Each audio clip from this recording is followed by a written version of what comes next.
지난 10월에는 어떤 일들이 있었을까요? 2022년 10월의 이슈 정리 지금 시작합니다. 10월 코스피와 코스닥은 지난달 대비 상승을 기록했습니다. 코스피는 지난달 대비 6.41% 오른 2293.61포인트로 10월을 마감하였고, 코스닥은 3.37% 오른 695.33포인트로 마감하였습니다. 국내 시가총액 기준 상위 30개의 기업 중 최고 상승한 기업은 삼성 SDI로 지난달 대비 34.98%의 상승을 기록하였고, 최고 하락한 기업은 한국전력으로 지난달 대비 16.67% 하락하였습니다. 10월 12일 우리나라 기준금리가 0.5%포인트 인상했습니다. 미국의 정책금리가 지난 9월 0.75%포인트를 올린 자이언트 스텝으로 3에서 3.25 수준으로 올라 미국과의 기준금리 차이가 벌어져 환율이 대폭 상승하게 되면서 기준금리 인상을 한 것이 배경으로 보입니다. 기준금리 인상에도 원달러 환율은 31일 기준 1달러당 1,428원에 거래되었습니다. 앞으로 미국이 금리를 계속 올릴 것으로 보여 올해 한 번 남은 11월 역시 금리를 올릴 가능성이 크다는 분석이 나옵니다. 물가 오름세가 약간 주춤하고 있지만 국제유가, 러시아 우크라이나 전쟁 등의 대외 변수가 많기 때문에 안심할 수도 없는 상황으로 물가와 환율 방어를 위한 금리 인상으로 대출자의 부담이 더 늘어날 것으로 보입니다. 현재 주택담보 기준으로 평균 대출금리가 시중은행에서 약 4%대이지만 새로 대출을 받을 경우 최고 금리는 7%대에 달할 수도 있고, 신용대출 역시 신용도가 아무리 좋아도 6%대에 이르는 상황입니다.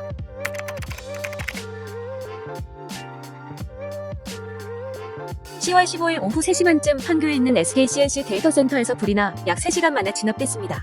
이곳은 네이버, 카카오 등이 데이터 관리를 위해 전산 설비를 빌려 사용하는 곳으로, 이로 인해 네이버, 카카오 등의 서비스가 먹통이 되었습니다. 인명피해는 없었지만 화재 진압을 위해 건물 전체의 전력을 차단해 이투사 서버 가동이 전면 중단되면서 카카오 계열의 카카오톡, 카카오네비, 카카오티 등 대부분 서비스가 먹통이 되었습니다.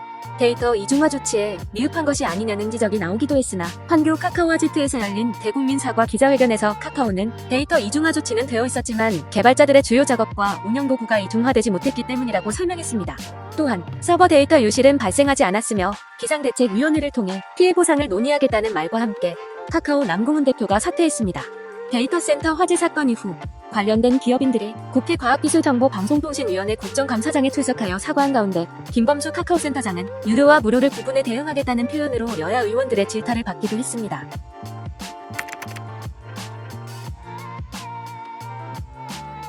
(10월 15일) SPC 계열의 제빵 공장에서 근로자가 숨지는 사고가 발생합니다.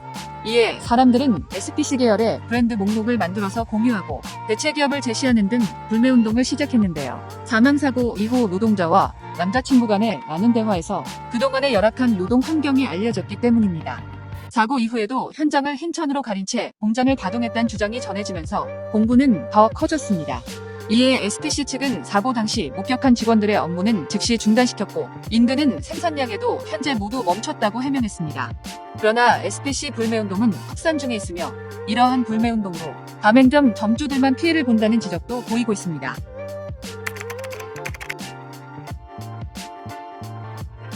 (2011년) 영국의 멀린 엔터테인먼트 그룹과 강원도는 춘천에 있는 중도라는 섬에 레고랜드를 조성하기로 계약했습니다. 그리고 강원도는 특수목적법인 강원중도개발공사를 설립해 2015년까지 개장하겠다는 계획을 세웠습니다. 그런데 개발을 위해 땅을 갈아엎었더니 대규모의 선사시대 유적이 발견됩니다. 이로 인해 공사는 한동안 중단되었고 다시 공사를 재개했지만 이번엔 코로나 사태가 발생합니다. 그렇게 공사가 계속 지연되면서 개발 비용은 계속 증가합니다. 결국 추가 자금을 조달하기 위해 강원중도개발공사는 채권을 발행해 돈을 빌리려 합니다. 그러나 지지부진한 레고랜드의 사업 진행으로 쉽게 돈을 빌릴 수 없었고, 이에 강원도가 지급보증을 섭니다. 그렇게 2,050억 원의 채권을 발행했는데 이것이 ABCP 자산유동화 기업 어음입니다.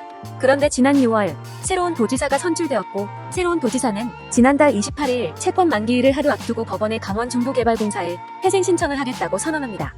즉, 강원중도개발공사라는 회사의 각종 재산부터 최대한 매각해서 빚을 갚고 나중에 강원도가 모자란 부분을 갚겠다는 말입니다. 이러한 사태로 채권시장의 신용은 크게 무너져 시장에 돈이 돌지 않게 됩니다.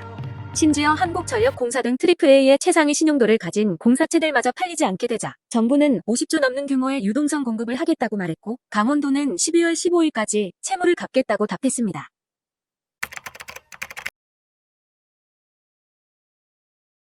(10월 29일) 밤 대규모 압사 사고가 났습니다. 지하철 6호선 이태원역 1번 출구와 유명 식당가, 클럽들이 밀집한 세계 음식 거리를 잇는 폭 3.2m의 40m 길이로 좁고 길게 이어진 경사진 골목길이었습니다.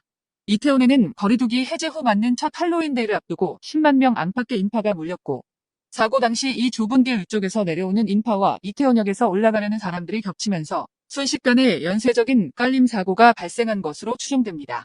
신고가 119에 접수된 시각은 밤 10시 15분으로 구름 인파와 교통 혼잡 탓에 도착까지 시간이 걸렸습니다. 심정지와 호흡곤란으로 거리에 쓰러진 사람들이 수백 명에 달했고, 시민들이 힘을 합쳐도 아래에 깔린 사람을 빼내기 어려웠습니다. 현재까지 사망자 154명에 부상자가 149명인 것으로 집계돼 300명이 넘는 사상자가 발생했고, 10대 20대 사이의 젊은 사람들이 대부분이었으며 외국인도 10여 개국 25명이 숨진 것으로 파악 중입니다. 경찰은 해당 골목길 일대 CCTV 영상을 확보해 분석에 들어갔습니다.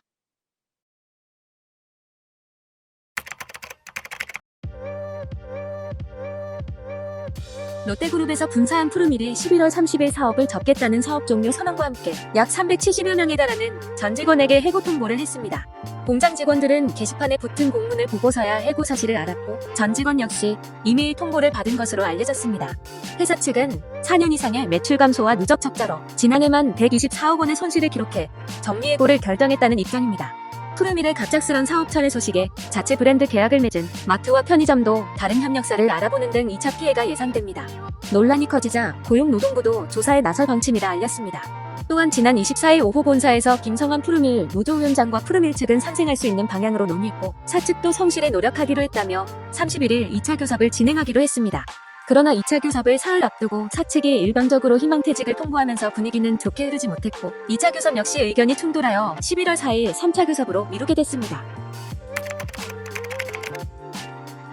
이재용 삼성전자 부회장이 부회장으로 승진한 지 10년 만에 회장직에 올랐습니다. 삼성전자는 10월 27일 이사회를 열고 이 부회장의 회장 승진을 의결했습니다. 이 부회장이 회장직에 맡는 것이 책임 경영 강화와 경영 안전성 제공에 신속한 의사결정에 필요하다는 판단으로 보여집니다. 이재용 부회장의 회장 승진은 법상으로 이사회 동의를 받아야 하는 것은 아니지만 이사회 중심 경영을 중시해온 만큼 이사회 동의 절차를 거친 것으로 판단됩니다. 한편 삼성전자는 별도의 취임식은 없을 것이라고 밝혔습니다. 인도네시아 동부 자바주 말랑 리젠시 칸주루안 축구장에서 열린 아레마 FC와 페르세바야 수라바야 축구팀 간의 경기에서 174명의 사망사고가 났습니다. 이날 경기에 아레마가 홈에서 페르세바야 수라바야에게 3대2로 패하자, 이에 분노한 아레마 팬들이 경기장 내로 뛰어들기 시작했습니다. 이에 난투극이 생겼고, 경찰이 난입한 관중을 진압하는 과정에서 최루탄을 쏜 것을 원인으로 보고 있습니다. 수천 명의 인파가 최루탄을 피하기 위해 출구 쪽으로 달리다가 뒤엉켜 대규모 사고로 이어졌다는 분석입니다. 이런 참사가 처음은 아닙니다. 역대 가장 많은 참사가 발생한 축구장 참사는 1964년 페루 리마에서 열린 페루와 아르헨티나의 도쿄올림픽 예선전으로 328명의 사망자가 나왔으며, 2001년 가나 수도 아크라에서도 클럽 축구 경기 중 126명의 사망자가 나왔습니다. 두 사례 모두 이번 사건과 마찬가지로 최루탄을 발사했고, 이를 피하던 관중들이 뒤엉켜 사망한 사고였습니다.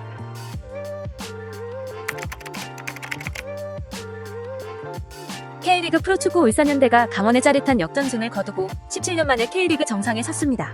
최근 3년 연속 시즌 막판 전북의 역전 우승을 허용하며 K리그 최다 10번의 준우승을 기록한 울산은 징크스를 떨치며 통산 3번째 우승을 달성했습니다. K리그 2부의 광주FC는 강등된 지 1년 만에 역대 최단기간 우승과 최다 승점을 기록하여 1부 리그로 복귀에 성공하였습니다. K리그 승강 플레이오프에선 수원이 안양을 꺾고 잔류에 성공하였으며, K리그 2부 정규리그를 2위로 마친 대전은 2차전 합계 6대1로 김천을 꺾고 승격을 확정해 8년 만에 1부 리그로 복귀합니다.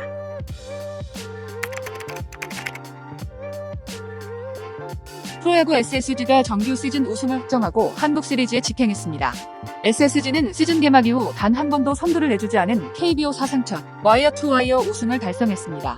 프로야구 2위였던 LG가 기아의 발목을 잡히면서 SSG는 LG와 게임차를 4경기 차로 벌려 3경기를 남기고 우승을 차지했습니다. 한편 키움이어 로즈는 KT와 LG를 꺾고 한국 시리즈 진출에 성공했습니다.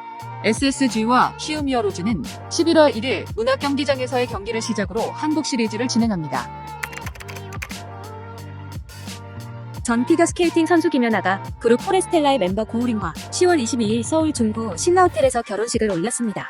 두 사람은 2018년 올드 스케이트 아이스쇼에서 만나 연인으로 발전했고 3년간의 교제 끝에 지난 7월 결혼을 앞두고 있다고 알렸습니다. 또한 두 사람의 결혼식에서 답례품으로 김연아가 엠버서더로 있는 명품사 디올의 화장품 세트를 준비해 화제가 되었고 웨딩 반지 역시 디올 제품으로 알려져 화제가 되기도 했습니다. 이번 10월은 기쁜 소식보다 안타까운 사고 소식들이 많았던 것 같습니다. 11월은 더 좋은 소식들이 많았으면 좋겠습니다. 더 다양한 소식과 정보를 알려드리기 위해 노력하겠습니다. 감사합니다.